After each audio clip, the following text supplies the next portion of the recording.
June 26, 2020. Today's reading task Matilda Chapter 8 The Trunchbull. In the interval, Miss Honey left the classroom and headed straight for the headmistress' study. She felt wildly excited. She had just met a small girl who possessed, also it seemed to her, quite extraordinary qualities of brilliance. There had not been time yet to find out exactly how brilliant the child was. But Miss Honey had learned enough to realize that something had to be done about it as soon as possible. It would be ridiculous to leave a child like that stuck in the bottom form. Normally, Miss Honey was terrified of the headmistress and kept well away from her. But at this moment, she felt ready to take on anybody. She knocked on the door of the dreaded private study. "Enter!" boomed the deep and dangerous voice of Miss Trunchbull. Miss Honey went in. Now, most head teachers are chosen because they possess a number of fine qualities. They understand children and they have the children's best interests at heart. They are sympathetic. They are sympathetic. They are fair and they are deeply interested in education. Miss Trunchbull possessed none of these qualities, and how she ever got her present job was a mystery. She was above all a most formidable female. She had once been a famous athlete, and even now the muscles were still clearly in evidence. You could see them in the bull neck, in the big shoulders, in the thick arms, in the sinew wrist, and in the powerful legs. Looking at her, you got the feeling that this was someone who could bend iron bars and tear telephone directories in half. Her face, I'm afraid, was neither a thing of beauty nor a joy forever. She had an obstinate chin, a cruel mouth, and small, arrogant eyes. And as for her clothes, they were, to say the least, extremely odd. She always had on a brown cotton smock, which was pinched in around the waist with a wide leather belt. The belt was fastened in front with an enormous silver buckle. The massive thighs, which emerged from out of the smock, were encased in a pair of extraordinary breeches, bottle green in color and made of coarsest twill. These breeches reached to just below the knees, and from there on down she sported green stockings with turn-up tops, which displayed her calf muscles to perfection. On her feet she wore flat-heeled brown brogues with leather flaps.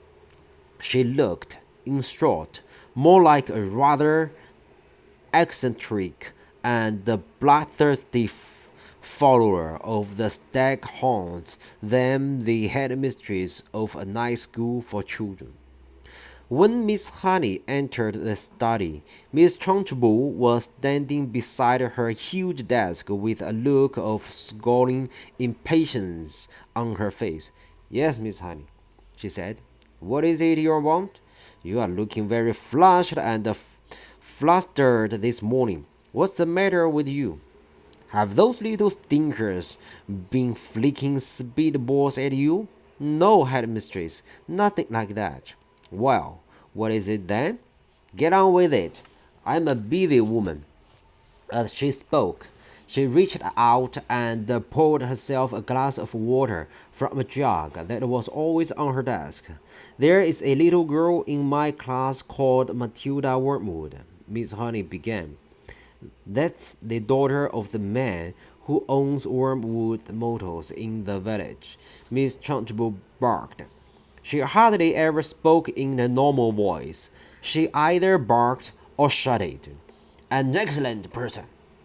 Wormwood," she went on. "I was in there only yesterday. He sold me a car, almost new, only done 10,000 miles. Previous owner was an old lady who took it out once a year at the most. A terrific bargain. Yes, I liked Wormwood. A real pillar of our society. He told me the daughter was a bad lout, though. He said to watch her. He said if anything bad ever happened in the school, it was certain to be his daughter who did it. I haven't met the little brat yet, but she'll know about it when I do. Her father said she's a real what?" "Oh no, headmistress, that can't be right," Miss Honey cried. "Oh yes, Miss Honey, it darn well is right. In fact, now I come to think of it, I'll bet it was she who put that stink bomb under my desk here first thing this morning. The place stank like a sewer. Of course it was her. I shall have her for that. You see if I don't. What's she look like? Nasty little worm. I'll be bound. I have discovered, Miss Honey, during my long career as a teacher, that a bad girl is a far more dangerous creature than a bad boy. What's more, they are much harder to squash. Squashing a bad girl is like trying to squash a blue bottle. You bang down on it, and the darn thing isn't there. Nasty, dirty things little girls are. Glad I never was one. Oh, but you must have been a little girl once, headmistress. Surely you were. Not for long, anyway, Miss Trunchbull barked, grinning. I became a woman very quickly. She's completely off her rocker, Miss Honey told herself. She's as balmy as a bed bug. Miss Honey stood resolutely before the headmistress. For once, she was not going to be browbeaten. "I must tell you, headmistress," she said, "that you are completely mistaken about Matilda putting a stink bomb under your desk. I am never mistaken, Miss Honey. But, Miss Headmistress, the child only arrived in school this morning and came straight to the classroom. Don't argue with me. For heaven's sake, woman, this little brute Matilda, or whatever her name is, has stinking bombed my study. There's no doubt about it. Thank you for suggesting it." "But I didn't suggest it, headmistress." "Of course you did. Now what is it you want, Miss Honey? Why are you wasting my time?" "I came to you to talk about Matilda, headmistress. I have extraordinary things to report about the child. May I please tell you what happened in class just now? I suppose she set fire to your skirt and scorched your knickers." Miss Trunchbull snorted. "No, no," Miss Honey cried out. "Matilda is a genius." At the motion of this word, Miss Trunchbull's face turned purple, and her whole body seemed to swell up like a bullfrog's. "A genius?" she shouted. "What a piffle is this you are talking, madam? You must be out of your mind. I have her father's word for it that the child is a gangster." "Her father is wrong, headmistress. Don't be a twerp, Miss Honey. You have met the little beast for only half an hour, and her father has known her all her life." But Miss Honey was determined to have her say, and she now began to describe some of the amazing things Matilda had done with arithmetic. "So, she's learned a few tables by heart, has she?" Miss Trunchbull barked. "My dear woman, that doesn't make her a genius, it makes her a parrot." "But headmistress, she can read." "So can I," Miss Trunchbull snapped. "It is my opinion," Miss Honey said, that Matilda should be taken out of my firm and placed immediately in the top firm with the 11-year-olds. Ha! Snorted Miss Trunchbull. So, you want to get rid of her, do you? So you can't handle her.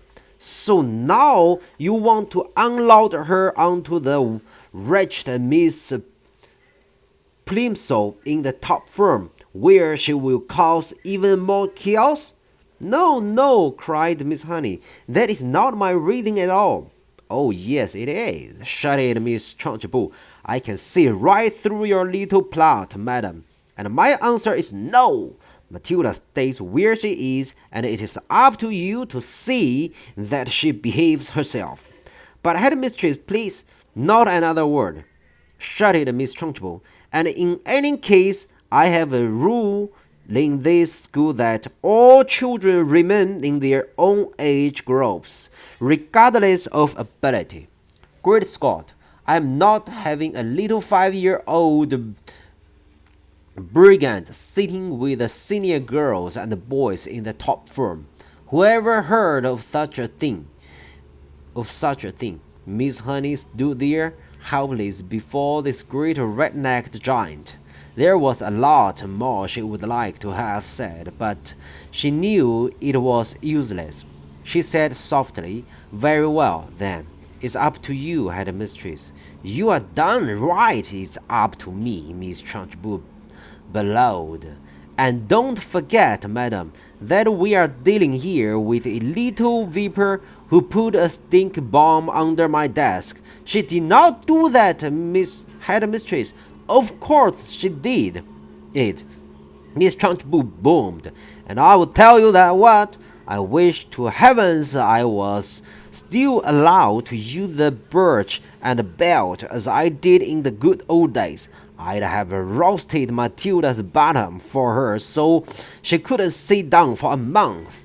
Miss Honey turned and walked out of the study, feeling depressed but by no means defeated.